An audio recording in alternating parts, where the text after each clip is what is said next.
Hello everyone.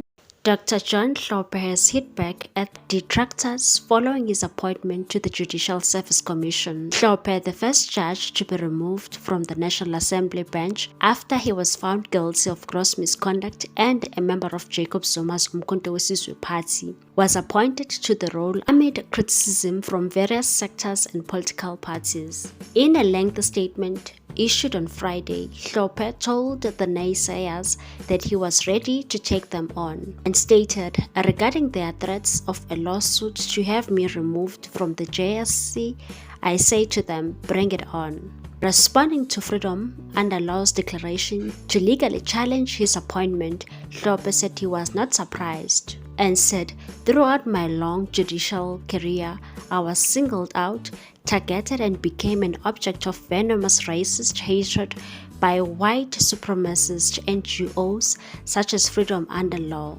I was appointed to head the Western Cape Judicial Division, the most pro-apartheid and untransformed bench in our country for over a period of 20 years. As both an academic and a jurist, my uncompromising views on transformation and decolonization of our jurisprudence and legal institutions were a matter of public record and did attract retaliatory response from racist and other anti-transformation elements within our society. In this context, the campaign to have me removed as a judge surely has its genesis in the anti-African, anti-transformation white supremacist views of my detractors. The farcical impeachment and deliberate floating of legal processes has done more permanent and long-lasting damage to our judicial system than anything I could have done in my years of service as a judicial officer.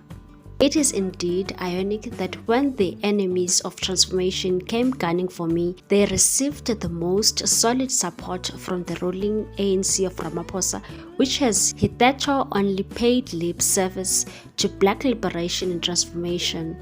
The ANC allowed itself to be hijacked and weaponized as an instrument of black oppression under the guise of the rule of law. Fortunately, not all is lost. Added that there were African National Congress members in Parliament with sufficient integrity and backbone who do not pay allegiance to white supremacy and capture. He likened the calls by his detractors to abuse long denounced by the British Parliament in 1774.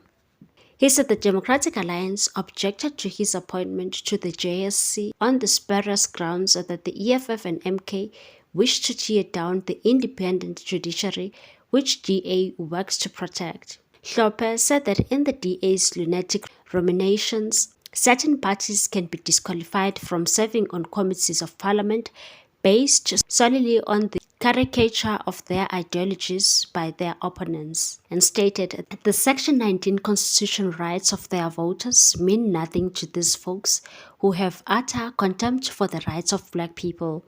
The DA was emboldened by its capture of a segment of the sellout leadership of the ANC of Ramaphosa and is now laboring under the delusion that it can wipe out the rights of the MK party and the EFF with the stroke of a pen.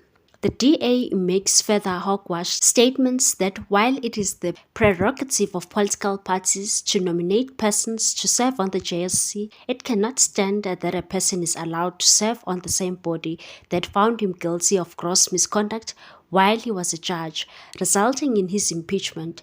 This is a naked attempt to introduce additional qualification on members of parliament that are not found anywhere in the text of constitution. Namely, the judge previously impeached by parliament may not serve on the JSC as a member of parliament, even if he is properly elected by the citizens to serve. There is no basis for the DA's nonsensical theories.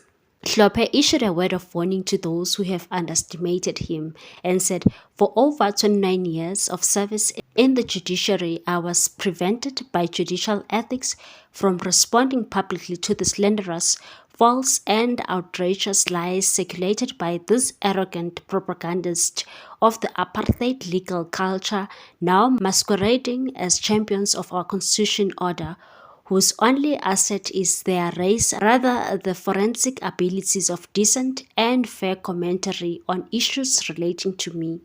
Could not respond when fabricated lies were widely circulated about me with reckless abandon. I shall serve on the JSC because I intend to ensure that judges appointed to the bench are free from the colonial logic of apartheid apologists like Kriegler and Chachalia. I intend to promote judges who are keen to get out of these prisons of apartheid proponents. I will conduct my duties to the people of South Africa with absolute integrity, absolutely fealty by the Constitution and without fear or favor.